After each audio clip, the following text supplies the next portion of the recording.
Hello दोस्तों, कैसे आप सब लोग। सबसे पहले बहुत बहुत शुक्रिया, आपने जो पिछले गणेश चतुर्थी के वीडियो पे ढेर सारा प्यार दिखाया। काफ़ी लोगों ने मुझे पर्सनल लेवल पे मैसेज करके बताया कि वीडियो अच्छा बना था, कुछ लोगों ने इम्प्रूवमेंट्स भी बताई, तो उसके लिए बहुत बहुत शुक्रिया। अगर अभी तक आपने वो वीडियो नहीं देखा हो तो इस वीडियो के एंड में वो वीडियो ज़रूर देखिएगा और मुझे बताइएगा कि वो वीडियो कैसा बना था। तो दोस्तों, स्वागत है आप सबका फिर से आपके भाई के चैनल पे। मैं हूं आपका निनाद कुलकर्णी और ये है आपके भाई का चैनल निनाद कुलकर्णी स्पीक्स।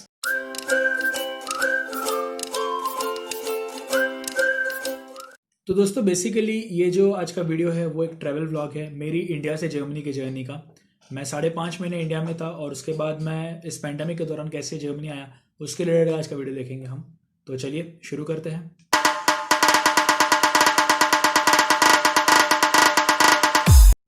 तो दोस्तों, मेरा सफ़र शुरू हुआ था 2 सितंबर को, जब मैं निकला था वडोदरा से। मेरी पहली फ़्लाइट वडोदरा से दिल्ली की थी और दूसरी फ़्लाइट मेरी दिल्ली से फ्रैंकफर्ट की थी।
तो एयर इंडिया की फ़्लाइट में ट्रैवल करने के लिए कुछ जो नए गवर्नमेंट के रेगुलेशंस थे, उस रेगुलेशन के दौर साथ ही हमको ट्रैवल करना ज़रूरी था, जिसमें हम लोगों को सबसे पहली और इम्पॉर्टेंट चीज़ मतलब सोशल डिस्टेंसिंग मेंटेन करना था।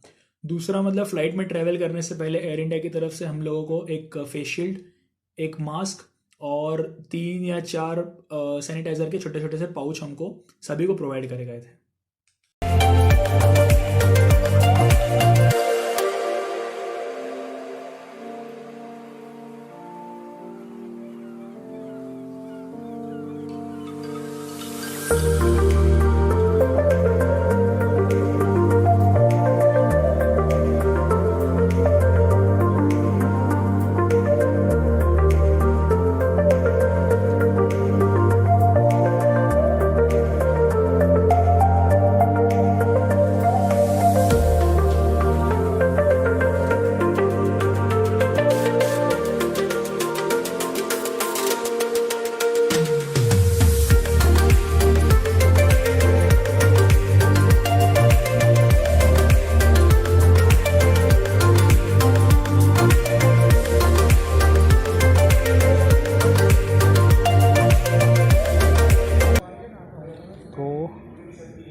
अभी मेरा वडोदरा से चेक इन हो गया है एयर इंडिया की फ़्लाइट के लिए और मेरी ये फ़्लाइट जाएगी यहाँ से दिल्ली।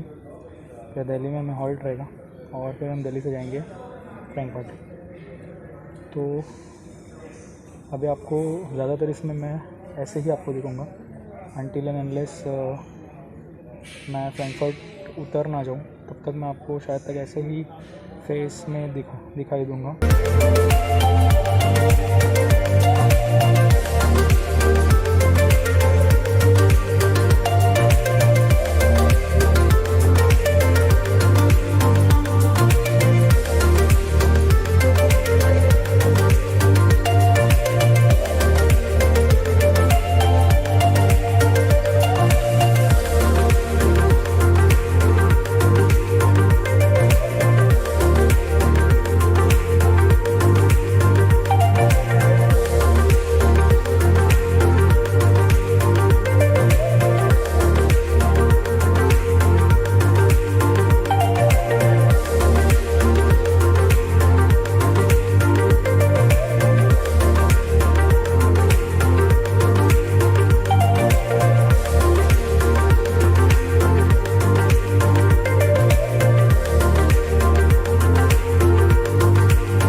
दिल्ली एयरपोर्ट पे पहुंचने के बाद मेरे को डोमेस्टिक टर्मिनल से इंटरनेशनल टर्मिनल शिफ्ट होना था।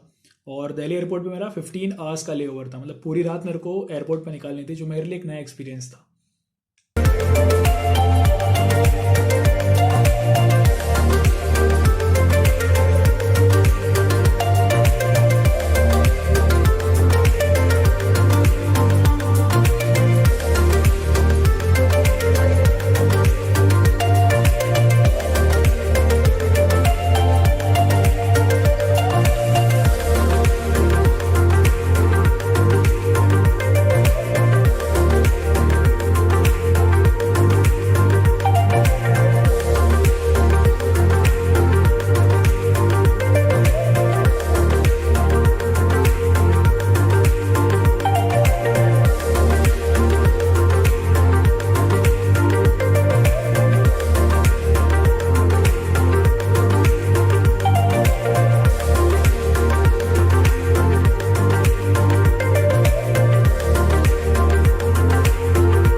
तो फ्रैंकफर्ट एयरपोर्ट पे पहुंचने के बाद जिस तरह से आईसीएमआर इंडिया में कोरोना केसेस का पूरा डेटा एनालिसिस करता है, उसी तरह से जर्मनी में आरकेआई है, मतलब रॉबर्ट कॉक इंस्टीट्यूट, वो लोग पूरा डेटा एनालिसिस करते हैं जर्मनी में कोरोना वायरस के केसेस का। और 15 जून को उन लोगों ने इंडिया को as a risk country declare करा है, और अभी भी वो एज अ रिस्क कंट्री ही है। तो जर्मनी में अब ऐसा रूल है कि जो भी रिस्क कंट्री से ट्रैवल करके जर्मनी वापस आ रहा है, उन सभी को मैंडेटरी एयरपोर्ट पे ही कोरोना टेस्ट करवाना ज़रूरी है। तो तो एज पर द रूल्स मुझे भी कोरोना टेस्ट करवाना ज़रूरी था, क्योंकि मैं भी इंडिया से ट्रैवल करके आया था। और वहाँ पे कोरोना टेस्ट सेंटर ही एयरपोर्ट पे लगाया हुआ है, जो एक सेंटोजिन करके यहाँ की ऑर्गेनाइजेशन है, वो लोग ऑफर करते हैं। और ये रिस्क कंट्री से ट्रैवल करके आने वाले सारे पैसेंजर्स के लिए फ्री ऑफ कॉस्ट था। तो कोरोना टेस्ट होने के बाद हम लोगों से कहा गया था कि विद इन 24 आवर्स आपको रिजल्ट्स मिलेंगे, और तब तक आपको क्वारंटीन रहना ज़रूरी है आपके घर जाके। और अगर आपका टेस्ट नेगेटिव आता है तो आप फिर फ्री हो, मतलब आप कहीं पे भी जा सकते हो। बट अगर आपका टेस्ट पॉजिटिव आता है तो आपको 14 डेज क्वारंटीन रहना ज़रूरी है, और अनटिल जब तक आपकी रिकवरी नहीं हो जाती तब तक आपको क्वारंटीन रहना ज़रूरी है। फिर फ्रैंकफर्ट से मेरा 5 आवर्स का कुछ ले ओवर था फ्रैंकफर्ट एयरपोर्ट पे ही, और वहाँ से ही फिर मेरे को रात को बस थी मेरे सिटी कैमनेट्स आने के लिए, जो मेरे को रात को 12 बजे के करीब बस थी। और मैं उस बस से नेक्स्ट डे सुबह में कैमनेट्स पहुंचा था, और यहाँ आके जब तक मुझे रिजल्ट्स नहीं आ जाते तब तक मुझे क्वारंटीन रहना ज़रूरी था।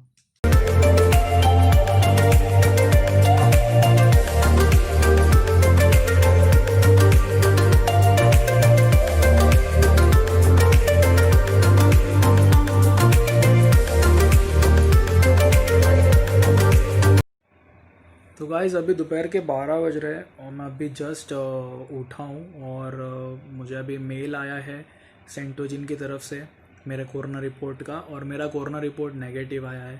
तो अब मुझे क्वारंटीन रहने की ज़रूरत नहीं है, अब मैं कहीं पे भी जा सकता हूँ और आ सकता हूँ। तो बेसिकली ये था मेरा ट्रेवल इंडिया से जर्मनी का। दो मेरा कोरोना रिपोर्ट नेगेटिव था, बट फिर भी मैंने खुद को एज एन सेल्फ क्वारंटीन के तौर पे 2-3 दिन खुद को दोस्तों से दूर रखा था, क्वारंटीन रखा था, ताकि एक रिस्क ना हो और उसके बाद फिर मैंने लोगों से मिलना शुरू किया था यहाँ पे। तो ये था मेरा सफ़र इंडिया से जर्मनी का। मिलते हैं अगले वीडियो में एक नए टॉपिक के साथ। तब तक के लिए खुश रहे, सलामत रहे, यही मेरी आप सबसे दुआ है। और सब्सक्राइब करके रखिए इस चैनल को, ताकि आपको और नए नए वीडियोस देखने का मौका मिले। तो मिलते हैं। जय हिंद।